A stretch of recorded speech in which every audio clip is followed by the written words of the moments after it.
The time has finally come to talk about curriculum choices. In today's video, I'll be sharing what we're going to be using for first grade.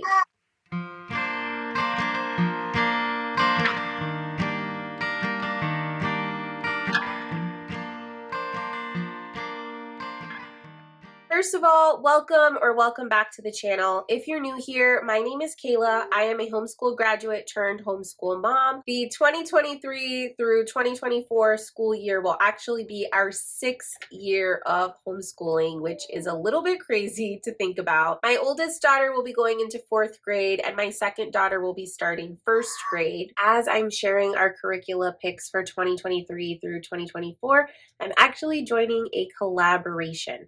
The collaboration's being hosted by Cassie over at Regular Secular Mama, so make sure that you check out the playlist. I will link it down below in the description box. I want to share with you guys what we're using for 1st grade, but really quickly before we go forward with that, I want to let you know a little bit about us and our homeschooling style, just to give you a frame of reference so that as you're looking at these curriculum choices, you might have a better understanding of whether or not these resources might work for your 1st grader. The first thing I want to share is that we are a Christian family of faith, but we do use secular or neutral curricula and resources in our homeschool. So pretty much all of the homeschool curricula and resources that I share about on my channel or do reviews for are going to be secular or faith neutral. The second big thing that you should know is for our family, we do a lot of family style learning. And so for us, what that ends up looking like is all of our content areas. So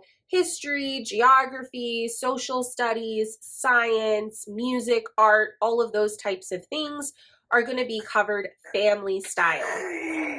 So in this video, I'm going to be sharing the things that are just for my 1st grader. These resources are for her skill-based learning rather than her content-based learning. For skill-based learning, things like math, reading, writing, those are things that I do with my girls one-on-one individually. And for the most part, the resources that we used for those skills are going to be at grade level or very close to grade level, depending on my girls' needs. If you're interested in seeing what I'm gonna be using for our family style content area learning, make sure you're subscribed to the channel and you have notifications turned on because that video will be coming out next week. The last thing that you should know is that my motto for the upcoming school year is really to simplify. I am trying my best to use things that I already have on hand to prioritize the subjects that we really need to cover and the things that we really want to do more of in our homeschool. We're basically trying to do more with less, if that makes sense. All of the resources that I'm going to share with you today will be linked in the description box. And if you have any questions about anything I'm sharing about, be sure and let me know in the comment section, or you can always DM me on Instagram. I'm always down to chat homeschool curricula and resources over there as well. Okay,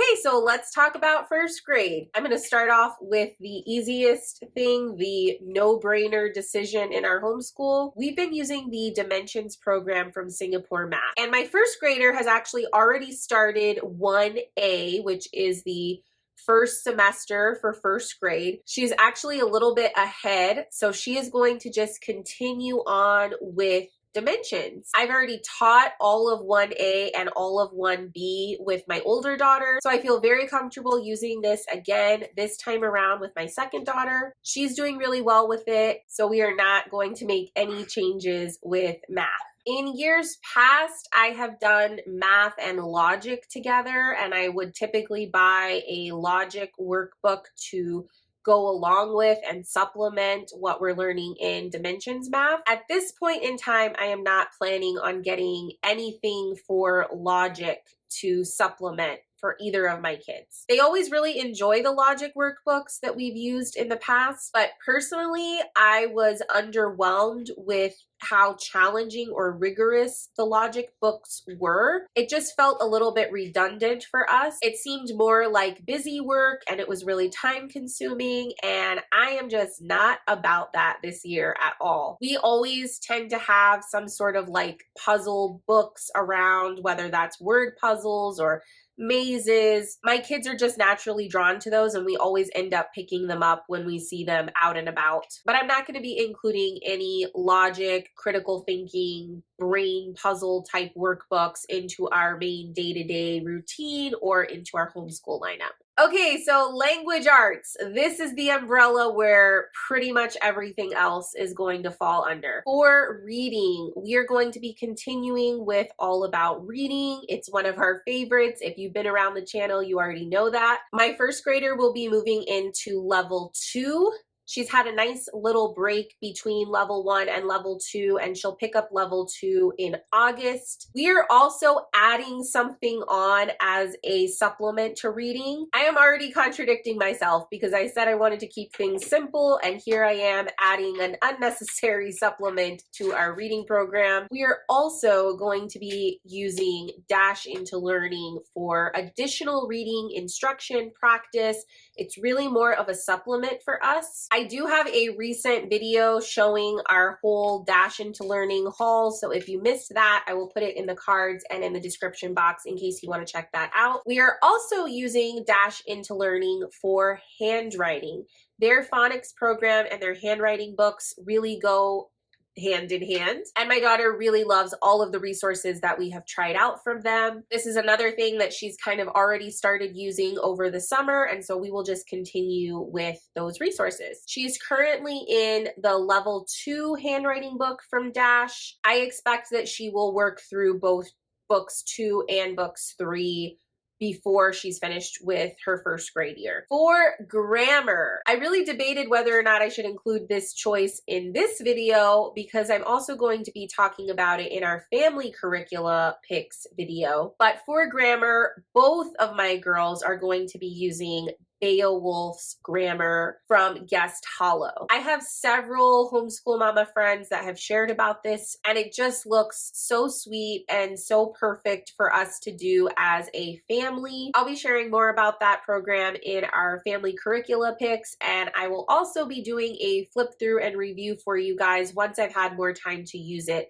since it is a new program for us. For composition, there's a variety of things that we are implementing and have been implementing for the past couple of months for writing and composition. With my first grader, she's still going to be focusing on doing a lot of copy work. She'll still be doing a lot of oral narrations to me that I can then write for her. And then occasionally she will copy what I write. So she's essentially doing copy work of her own thoughts and words. I'm also going to be using Write by Number with her, and I do have a pretty thorough flip through of Write by Number for you guys. In case you missed it, I'll put it in the cards and in the description. Write by Number is another language arts resource that kind of falls under the category of family style. I'm doing the lessons individually on a one-on-one basis with each of my kiddos, but it's a resource that I can use with both of them. There's also the occasional writing assignment that is developmentally appropriate for my first grader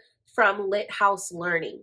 So Lit House Learning I predominantly use with my older daughter, but every once in a while there is an assignment in there that I feel like my first grader can handle, and so we'll continue with that. For spelling, we are going to continue with the 180 days of spelling and word study. My daughter's almost finished with the kindergarten level workbook, so as soon as she wraps that one up, I will go ahead and get her the first grade level workbook, and she can just start up with that whenever. I also occasionally supplement spelling instruction and composition with assignments or worksheets that I pull from Core Knowledge Language Arts. I have all of Core Knowledge Language Arts, all of the grade levels that are available for free already on my computer. I did the upfront work of organizing all the files, so it's relatively easy for me to go in there and see, oh, you know, we're learning about this in science and Core Knowledge Language Arts happens to have a unit that touches on that.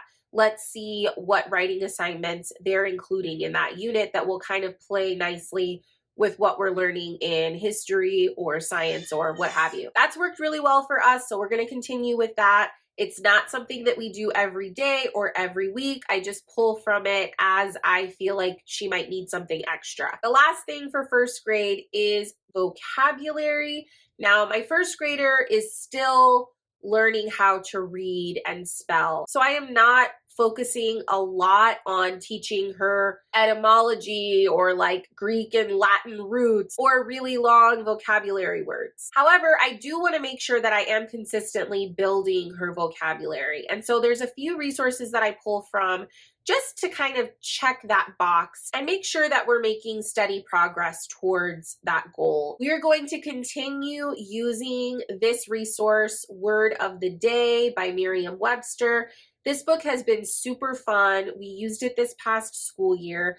Because we started it about halfway through the school year and because we didn't do it Monday through Sunday every single day of the year, there are still a lot of words in there that we haven't gone over. I also pull vocabulary lists from Core Knowledge Language Arts. They usually have a vocabulary list as a part of each of their content-based or knowledge-based units. So for first grade, they have 11 of those units. The way that they have it laid out is very user-friendly. All of the vocabulary words for the unit are on one page. So I'm planning on going in there and just printing that one page from each of the 11 units. And those lists will just give me a good starting point of what words to maybe point out as we're reading literature together, or if I hear her naturally use any of those words in conversation or in any of her narrations, I can really be sure to pause and say, wow, I love that you used that word. Do you know what it means? If there's any words in those lists that I feel like I really want to make sure we cover, and I know that we are not covering naturally or organically or with any of the other resources that we're using, then I might highlight those and just see where I can fit in possibly looking up that word in a dictionary with her or using that word in conversation with her to see if she asks me what it means. And then obviously, if we're actually going to be covering more from those core knowledge units, then their lesson plans, of course, give you as the teacher or the parent explicit instruction on how to define and explain those vocabulary words. And so I can always use that as well. So really, math and language arts make up the majority, the larger percentage by far of what we're focusing on for first grade. I don't have a lot of extras for my daughter, but there is one extra that we have already been using and we really like it, and I feel like it's actually been very beneficial.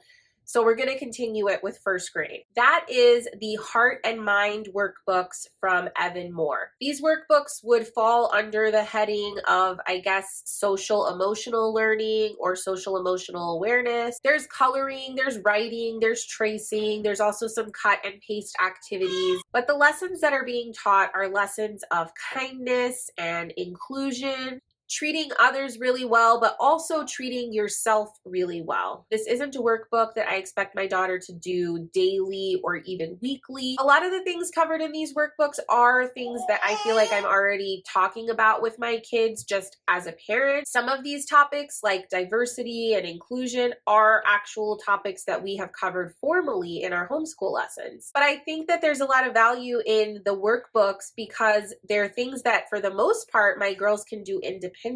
And it's in a colorful, engaging way. So it doesn't really feel like schoolwork. It just feels like a fun activity book. So yeah, I highly recommend these workbooks. We're planning on continuing with them for the foreseeable future. They're affordable and easy to use, and it's just kind of a no-brainer. All right, y'all, I think that is it. I told you we are keeping it simple this year. I'd love to hear from you. If you have a kiddo going into first grade this year, what are you planning on using for language arts, for math, for anything?